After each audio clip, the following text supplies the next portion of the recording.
Hello everyone, welcome to crazy K trick. Friends, Pankaj sir कुछ दिनों के लिए पैटर्निटी लीव पर हैं, इसलिए करंट अफेयर की क्लासेस मैं कंडक्ट करने वाला हूं। तो आइए फ्रेंड्स, 8 से लेकर 14 सितंबर के वीकली करंट अफेयर्स को एक बार हम रिवाइज कर लेते हैं और देखते हैं इस वीक के टॉप करंट अफेयर्स को। पहला क्वेश्चन है, 2025 यूएस ओपन के पुरुष एकल का खिताब किसने जीता है। 2025 में मेंस सिंगल्स का खिताब कार्लोस अल्काराज ने जीता है। फाइनल मैच में हम देखते हैं कि स्पेन के कार्लोस अल्काराज ने इटली के यानिक सिनर को हराया। वुमेन सिंगल्स की बात करें तो वहां पर बेलारूस की आरियाना सबालेंका ने यूएसए की अमांडा एनिसोवा को हराया। यूएस ओपन टेनिस का आखिरी ग्रैंड स्लैम होता है। इस साल इसका 145th एडिशन हमको देखने को मिला। हर साल इसको क्वींस न्यूयॉर्क सिटी में आयोजित किया जाता है। सबसे पहले यह ग्रैंड स्लैम 1881 में खेला गया था। आइए देखते हैं नेक्स्ट क्वेश्चन। सेकंड क्वेश्चन है, सीपी राधाकृष्णन भारत के नए उपराष्ट्रपति बने। अब तक भारत के कितने उपराष्ट्रपति ने राष्ट्रपति का पद भी संभाला है। तो यहाँ पर सही आंसर है 6। अब तक ऐसा 6 बार हुआ है कि भारत के उपराष्ट्रपति राष्ट्रपति भी रहे हैं। यहाँ पर सबसे पहले डॉक्टर सर्वपल्ली राधाकृष्णन उपराष्ट्रपति रहे, फिर राष्ट्रपति बने, फिर डॉक्टर जाकिर हुसैन, फिर वीवी गिरी जी, फिर हम देखते हैं आर वेंकट रमन जी भी भारत के राष्ट्रपति बनते हैं, फिर शंकर दयाल शर्मा, और लास्ट जो भारत के उपराष्ट्रपति के बाद राष्ट्रपति बने वो थे KR नारायणन। 9 सितंबर को भारत के वाइस प्रेसिडेंट के इलेक्शन हुए। इसमें एनडीए के कैंडिडेट सीपी राधाकृष्णन ने जीत दर्ज करी, जिसके बाद वो भारत के 15th वाइस प्रेसिडेंट नियुक्त किए गए। सीपी राधाकृष्णन ने इंडिया अलायंस के बी सुदर्शन रेड्डी को हराया। सीपी राधाकृष्णन तमिलनाडु से आते हैं। इससे पहले वो झारखंड, तेलंगाना और पुदुचेरी के गवर्नर रह चुके हैं। आगे बढ़ने से पहले देख लेते हैं आज का offer of the day. Friends, आज का ऑफर ऑफ द डे है RM 2.0 सिविल सर्विसेज बैच। जो भी स्टूडेंट्स यहाँ पर सिविल सर्विसेज की तैयारी कर रहे हैं, चाहे वो स्टेट PSC हो या UPSC हो, वहाँ पर जो भी जनरल स्टडीज़ का पोर्शन होता है वो पूरा इस बैच के अंदर कवर कराया गया है। इस बैच की ओरिजिनल प्राइस अराउंड 5000 है और इस बैच को आज आप स्पेशल प्राइस 1490 में अवेल कर सकते हैं।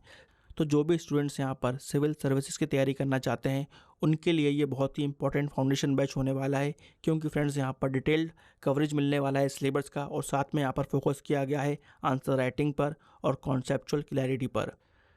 तो एक बार इस कोर्स को जरूर चेकआउट करें। चलिए आगे बढ़ते हैं। तीसरा क्वेश्चन है, थाईलैंड का नया प्रधानमंत्री किसे नियुक्त किया गया है। तो यहाँ पर राइट आंसर है सी, अनुतिन चारनविलाकुल को थाईलैंड का नया प्रधानमंत्री नियुक्त किया गया है।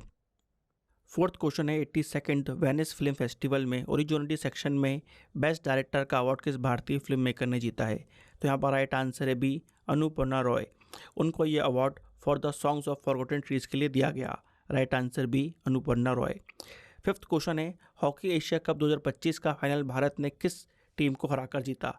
तो यहाँ पर फ्रेंड्स फाइनल में भारत ने साउथ कोरिया को हराया। Right answer C, South Korea. Final में भारत ने साउथ कोरिया को 4-1 से हराकर चैंपियनशिप का खिताब अपने नाम किया। इससे पहले भारत इस चैंपियनशिप को 2003, 2007 और 2017 में भी जीत चुका है। इस जीत के बाद हम देखते हैं कि भारत हॉकी वर्ल्ड कप 2026 के लिए क्वालिफाई कर गया है। इस चैंपियनशिप का फाइनल राजगीर बिहार में खेला गया था। नेक्स्ट क्वेश्चन है, विश्व की पहली mRNA आधारित कैंसर वैक्सीन एंटेरोमिक्स किस देश द्वारा विकसित की गई है। तो ये वैक्सीन रशिया द्वारा विकसित की गई है। Right answer D, Russia.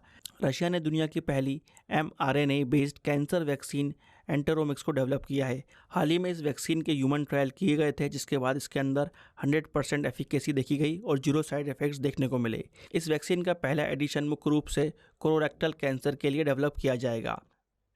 ये पहली mRNA बेस्ड कैंसर वैक्सीन है। इस पॉइंट को नोट करिएगा, किसने डेवलप करी, रशिया ने।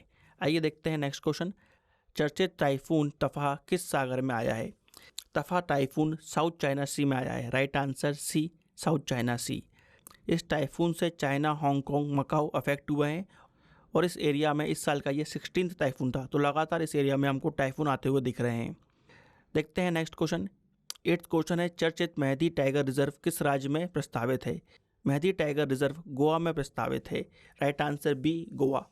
हाल ही में हम देखते हैं कि सुप्रीम कोर्ट ने गोवा में जो प्रपोज्ड टाइगर रिजर्व है मेहदी, वहाँ पर डेवलपमेंटल एक्टिविटीज़ को रोक दिया है। गोवा सरकार यहाँ पर टूरिज़्म प्रोजेक्ट लाना चाहती थी ताकि गोवा में इकोनॉमिक एक्टिविटी बढ़े, पर यहाँ पर सुप्रीम कोर्ट ने इस पर रोक लगा दी है। आइए देखते हैं नेक्स्ट क्वेश्चन।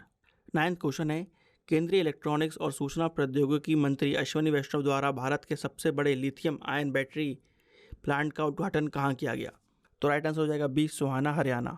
ये भारत का सबसे बड़ा लिथियम आयन बैटरी प्लांट होने वाला है। इस प्लांट को जापान की कंपनी TDK कॉर्पोरेशन द्वारा स्थापित किया गया है। जब यह प्लांट फुली फंक्शनल हो जाएगा तो हर साल यहाँ से 20 करोड़ बैटरी पैक्स बनाए जाएंगे, जो कि भारत की 40% नीड को पूरा करेगा। ये plant electronics manufacturing cluster scheme के तहत बनाया गया है। 10th क्वेश्चन है, दुनिया का पहला सिरेमिक वेस्ट से बना पार्क कहाँ लॉन्च किया गया? तो ये प्लांट हमको खुर्जा, उत्तर प्रदेश में देखने को मिलता है। Right answer B. इस पार्क का नाम अनोखी दुनिया रखा गया है। ये पार्क पूरी तरह से बन चुका है और सितंबर एंड में इसकी शुरुआत की जाएगी। ये पार्क पूरा 2 एकड़ में फैला हुआ है और इसे 1 डिस्ट्रिक्ट 1 प्रोडक्ट के तहत बनाया गया है। तो यहाँ पर हमको दुनिया का पहला सिरेमिक वेस्ट प्लांट कहाँ देखने को मिलता है? Khurja, Uttar Pradesh. Right answer B. आइए देखते हैं 11th question. General Upendra Dwivedi द्वारा लॉन्च की गई पुस्तक ऑपरेशन सिंदूर किसके द्वारा लिखी गई है? तो ये पुस्तक retired lieutenant general KJS Dhillon द्वारा लिखी गई है। Right answer B, retired lieutenant general KJS Dhillon.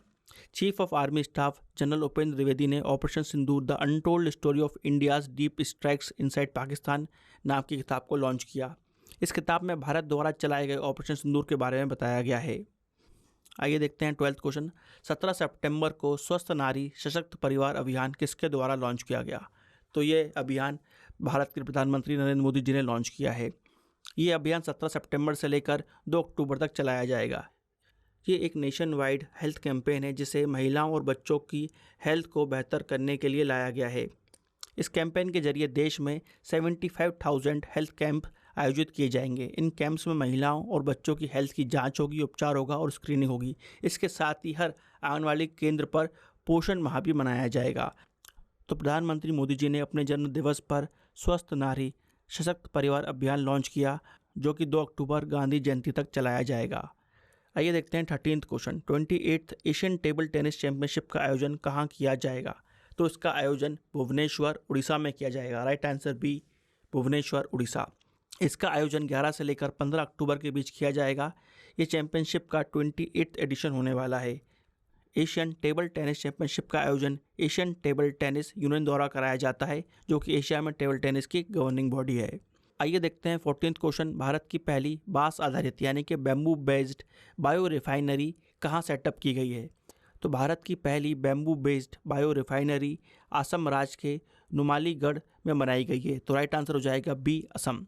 इस रिफाइनरी को इंजीनियर्स इंडिया लिमिटेड द्वारा बनाया गया है। बायो रिफाइनरी एक ऐसा प्लांट होता है जहाँ पर बायोमास यानी कि जैसे कि sugar cane, food waste etcetera से बायोफ्यूल यानी कि bio ethanol, biodiesel, biogas etcetera बनाया जाता है। तो भारत की पहली बैम्बू बेस्ड बायो रिफाइनरी हमको असम में देखने को मिलेगी। आइए देखते हैं 14th क्वेश्चन। स्वच्छ वायु सर्वेक्षण पुरस्कार हर साल किसके द्वारा दिया जाता है? तो भारत में हर साल स्वच्छ वायु सर्वेक्षण award ministry of environment, forest and climate change द्वारा दिया जाता है। ये award national clean air campaign के तहत 130 सिटीज़ में एयर पोल्यूशन के बेसिस पर दिया जाता है। इस अवार्ड में हमको 3 कैटेगरीज देखने को मिलती हैं। ये कैटेगरीज पॉपुलेशन के आधार पर डिवाइड की गई हैं। कैटेगरी 1 जहाँ पर आबादी 10 लाख से ज़्यादा है, वहाँ पर इंदौर की फर्स्ट रैंक आई है। कैटेगरी 2 में जहाँ पर आबादी 3 से 10 लाख के बीच में है, वहाँ पर अमरावती की फर्स्ट रैंक है। और कैटेगरी 3 जहाँ पर आबादी 3 लाख से कम है, वहाँ पर देवास ने टॉप किया है। चलिए देखते हैं 16th क्वेश्चन। जसकर उत्सव का 10वां संस्करण कहाँ आयोजित किया गया? जसकर उत्सव हमको हर साल लद्दाख में देखने को मिलता है। तो राइट आंसर हो जाएगा बी, लद्दाख। इसका आयोजन 20 से लेकर 21 सितंबर को किया जाएगा। ये लद्दाख में आयोजित होने वाला एक बहुत ही इंपॉर्टेंट फेस्टिवल है। इसमें लगभग 10,000 लोग पार्टिसिपेट करने वाले हैं। आइए देखते हैं 17th क्वेश्चन। भारत के साथ द्विपक्षीय निवेश समझौता यानी कि बायलैटरल इन्वेस्टमेंट ट्रीटी करने वाला पहला OECD देश कौन सा है? तो फ्रेंड्स यहाँ पर राइट आंसर है इजराइल। इजराइल पहला OECD देश है जिसने भारत के साथ BIT साइन किया है। OECD का फुल फॉर्म होता है organisation for economic cooperation and development. BIT यानी बायलैटरल इन्वेस्टमेंट ट्रीटी एक ऐसी ट्रीटी होती है, एक ऐसा एग्रीमेंट होता है जिससे दोनों देशों के बीच इकोनॉमिक कोऑपरेशन को बढ़ावा मिलता है। आइए देखते हैं 18th question. International institute for management development द्वारा जारी वर्ल्ड टैलेंट रैंकिंग 2025 लिस्ट में भारत की रैंक क्या रही है? तो हाल ही में international institute for management development IMD द्वारा वर्ल्ड टैलेंट रैंकिंग जारी की गई। इसमें हम देखते हैं कि भारत की रैंक 63rd रही है। तो राइट आंसर सी 63rd। इस रैंकिंग में ये देखा जाता है कि कोई भी देश अपनी अर्थव्यवस्था के लिए जरूरी टैलेंट को कितना डेवलप और अट्रैक्ट कर पाता है, ये इस चीज़ को मेजर करती है। IMD ने टोटल 69 देशों की रैंक निकाली, जिसमें भारत की रैंक 63rd रही है। यहाँ पर 3 डायमेंशंस के अंतर्गत 31 कैटेगरीज पर ये रैंकिंग आधारित है। वर्ल्ड टैलेंट रैंकिंग में स्विट्जरलैंड फर्स्ट नंबर पर रही, लग्जमबर्ग सेकंड पर और थर्ड पर रही आइसलैंड, और इंडिया की रैंक है 63rd। आइए देखते हैं 19th क्वेश्चन। स्टूडेंट सुसाइड को रोकने के लिए नेवर अलोन AI ऐप किसके द्वारा लॉन्च की गई है? तो फ्रेंड्स, ये ऐप लॉन्च की गई है एम्स दिल्ली द्वारा। एम्स दिल्ली ने नेवर अलोन नाम से ऐप को लॉन्च किया है। ये application AI based mental health और वेलनेस ऐप है। इसे व्हाट्सएप पर 24/7 एक्सेस किया जा सकता है। ये ऐप हाईली सिक्योर और पर्सनलाइज्ड है, जिसमें स्टूडेंट्स की प्राइवेसी को मेंटेन किया जाएगा। स्टूडेंट्स को 24/7 एक्सेस मिलेगा और मेंटल हेल्थ को लेकर सोसाइटी में अवेयरनेस बढ़ाने का ये एप्लीकेशन काम करने वाली है। तो यहाँ पर never alone AI app launch की है एम्स दिल्ली ने, जिसका मकसद है स्टूडेंट सुसाइड्स को रोकना। बहुत ही अच्छी पहल है। तो फ्रेंड्स नोट करिएगा, never alone AI app launch की है एम्स दिल्ली ने। आइए देखते हैं 20वां क्वेश्चन। एग्री टूरिज्म को बढ़ावा देने के लिए पहली बार फार्म स्टे इन्वेस्टमेंट स्कीम किस राज्य द्वारा शुरू की गई है? तो ये स्कीम भारत में हम देखते हैं कि उत्तर प्रदेश ने शुरू की है। इस स्कीम को उत्तर प्रदेश टूरिज्म ने लॉन्च किया है। इस स्कीम के जरिए इन्वेस्टर्स को यूपी में फार्म स्टे बनाने के लिए इनवाइट किया जाएगा, ताकि यूपी में टूरिज्म बढ़े। फार्म स्टे का मतलब है फार्म पर रुकने की व्यवस्था, ताकि लोग बाहर से आकर यहाँ पर रुक सकें और यूपी में जो एग्रीकल्चर है, कृषि है, उसके बारे में जान सकें। इसका उद्देश्य यूपी के एग्रीकल्चर को टूरिज्म हब बनाना है और यूपी टूरिज्म ने इस स्कीम को लॉन्च किया है। तो भारत में पहली बार UP farm stay investment scheme लेकर आया है। आइए देखते हैं 21वां क्वेश्चन। हुआंगयाना द्वीप विवाद किन किन देशों के बीच है? तो ये विवाद हमको स्कार्बो ऑफ शोल जो एरिया है वहाँ पर देखने को मिलता है, और ये विवाद चाइना, फिलीपींस और ताइवान के बीच है। तो राइट आंसर यहाँ पर हो जाएगा बी, चाइना, ताइवान, फिलीपींस। ये तीनों देश इस आइलैंड पर अपना अपना दावा पेश करते हैं। हुआंगयान आइलैंड साउथ चाइना सी में स्थित है। हाल ही में चाइना ने यहाँ पर नेचुरल रिजर्व बनाने की घोषणा करी, जिसके बाद हम देखते हैं कि फिलीपींस ने इसका विरोध किया। तो फ्रेंड्स, ये डिस्प्यूटेड एरिया है जो कि हमको चाइना, ताइवान और फिलीपींस के बीच देखने को मिलता है। आइए देखते हैं 22वां क्वेश्चन। भारत द्वारा लॉन्च की गई दुनिया की पहली डिजिटल ट्राइबल यूनिवर्सिटी का क्या नाम है? भारत की पहली ट्राइबल यूनिवर्सिटी का नाम है आदि संस्कृति। राइट आंसर हो जाएगा बी, आदि संस्कृति। ट्राइबल अफेयर्स मिनिस्ट्री ने आदि संस्कृति को लॉन्च किया है। ये एक डिजिटल प्लेटफॉर्म है और दुनिया की पहली डिजिटल ट्राइबल यूनिवर्सिटी है। इसका यहाँ पर उद्देश्य है कि भारत की जो ट्राइब्स हैं उनके आर्ट को, हेरिटेज को और नॉलेज को कंजर्व करना। इसके अंतर्गत हमको 3 कंपोनेंट्स देखने को मिलेंगे: आदि विश्वविद्यालय, आदि संपदा और आदि हाट। आदि विश्वविद्यालय एक ऑनलाइन यूनिवर्सिटी होगी। इसमें tribal dance forms, paintings, crafts, music, ये जो सब्जेक्ट्स होते हैं उनको ऑनलाइन सिखाया जाएगा। इसके तहत 45 कोर्सेज को ऑफर किया जाएगा। आदि संपदा के अंदर हमको ऑनलाइन म्यूजियम देखने को मिलेगा और आदि हाट एक ऑनलाइन मार्केट प्लेस होने वाली है। तो यहाँ पर फ्रेंड्स, दुनिया की पहली डिजिटल ट्राइबल यूनिवर्सिटी आदि संस्कृति भारत की ट्राइबल अफेयर्स मिनिस्ट्री ने लॉन्च की है। आइए देखते हैं 23वां क्वेश्चन। लंगखोंग पूजा त्यौहार किस जनजाति द्वारा मनाया जाता है? तो ये त्यौहार फ्रेंड्स तिवा जनजाति द्वारा मनाया जाता है। Right answer B, Tiwa. इस फेस्टिवल को अच्छी राबी फसल की कामना के लिए मनाया जाता है। तिवा ट्राइब फ्रेंड्स हमको असम और मेघालय में देखने को मिलती है, जिसके द्वारा लंगहोंग पूजा सेलिब्रेट की जाती है। आइए देखते हैं 24वां क्वेश्चन। धर्मेंद्र प्रधान द्वारा पहले विदेशी अटल इनोवेशन सेंटर का उद्घाटन कहाँ किया गया? तो फ्रेंड्स, इसका उद्घाटन UAE में किया गया। Right answer B, UAE। इस सेंटर से भारत और UAE के बीच इनोवेशन और एजुकेशन को बढ़ावा दिया जाएगा। इसे अबू धाबी में स्थित IIT दिल्ली के कैंपस में खोला गया है। अटल इनोवेशन मिशन भारत सरकार ने 2016 में लॉन्च किया था। इस मिशन को ऑर्गेनाइज करता है नीति आयोग और इसका उद्देश्य है भारत के स्कूल्स, यूनिवर्सिटीज़ और इंडस्ट्रीज़ में इनोवेशन को बढ़ावा देना। तो बहुत ही इंपॉर्टेंट, पहला विदेशी अटल इनोवेशन सेंटर UAE में खोला गया है। आइए देखते हैं 25वां क्वेश्चन। भारतीय नौसेना द्वारा युद्ध पोत पर कमीशन किया गया भारत का पहला 3D एयर सर्विलेंस रडार का क्या नाम है? तो फ्रेंड्स, यहाँ पर भारत का पहला 3D एयर सर्विलेंस रडार जो कि इंडियन नेवी ने कमीशन किया है, उसका नाम है Lanza N। Right answer B, Lanza N। इसे टाटा एडवांस सिस्टम्स ने स्पेनिश डिफेंस कंपनी इंदिरा के साथ मिलकर डेवलप किया है। ये एक 3D सर्वेलेंस रडार होगा। डिफेंस में 3D का मतलब होता है डायरेक्शन, दूरी और एल्टीट्यूड। आइए देखते हैं 26 क्वेश्चन। भारत की सबसे तेज ट्रेन हाल ही में कौन बनी है? तो हाल ही में हम देखते हैं कि नमो भारत ट्रेन ने 160 किलोमीटर पर आवर की स्पीड को टच किया, जिसके बाद वो भारत की सबसे तेज चलने वाली ट्रेन बन गई है। तो राइट आंसर हो जाएगा सी, नमो भारत। नमो भारत ट्रेन दिल्ली से मेरठ के बीच चलती है और इस दूरी को ये 1 घंटे से कम में पूरा कर लेती है। चलिए देखते हैं 27 क्वेश्चन। 27 क्वेश्चन है, NSE नेशनल स्टॉक एक्सचेंज का नया चेयरमैन किसे नियुक्त किया गया है? तो यहाँ पर इंजिति श्रीनिवास को NSE का नया चेयरमैन नियुक्त किया गया है। चलिए देखते हैं 28 क्वेश्चन। भारतीय सेना का एक्सरसाइज सियोम प्रहार कहाँ आयोजित किया गया?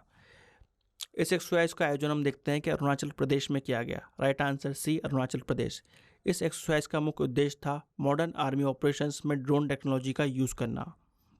तो भारतीय सेना की एक्सरसाइज सियोम प्रहार अरुणाचल प्रदेश में आयोजित की गई। चलिए देखते हैं 29 क्वेश्चन। 2025 वर्ल्ड एथलेटिक्स चैंपियनशिप का आयोजन कहाँ किया गया? 2025 में वर्ल्ड एथलेटिक्स चैंपियनशिप का आयोजन टोक्यो, जापान में किया जाएगा। ये चैंपियनशिप फ्रेंड्स 13 से लेकर 21 सितंबर के बीच आयोजित की जाएगी। ये इस चैंपियनशिप का 20th एडिशन होगा, जिसमें 198 देश पार्टिसिपेट करेंगे। इस चैंपियनशिप में हम देखेंगे कि भारत की ओर से 19 खिलाड़ी पार्टिसिपेट करने वाले हैं, जिनका नेतृत्व यहाँ पर नीरज चोपड़ा करने वाले हैं। चलिए देखते हैं आज का लास्ट क्वेश्चन। केंद्रीय मंत्री मनसुख मांडवी ने 11वें एशियन एक्वेटिक्स चैंपियनशिप 2025 के लिए शुभांकर और लोगो लॉन्च किया। इसके शुभांकर का क्या नाम है? 11th एशियन एक्वेटिक चैंपियनशिप के शुभांकर का नाम है जलवीर। राइट आंसर हो जाएगा ए, जलवीर। इस चैंपियनशिप का आयोजन 28 सितंबर से लेकर 11 अक्टूबर के बीच में अहमदाबाद, गुजरात में किया जाएगा। तो फ्रेंड्स, यहाँ पर हमने 8 सितंबर से लेकर 14 सितंबर तक के वीकली करंट अफेयर्स को रिवाइज कर लिया है। यहाँ पर हमने इस वीक के टॉप करंट अफेयर्स को देखा है, जो कि एग्जाम पॉइंट ऑफ व्यू से बहुत ही इंपॉर्टेंट है। तो फ्रेंड्स, आज की वीडियो में इतना ही। मिलेंगे कल फिर डेली करंट अफेयर्स के साथ। जब तक के लिए सबको bye bye and take care.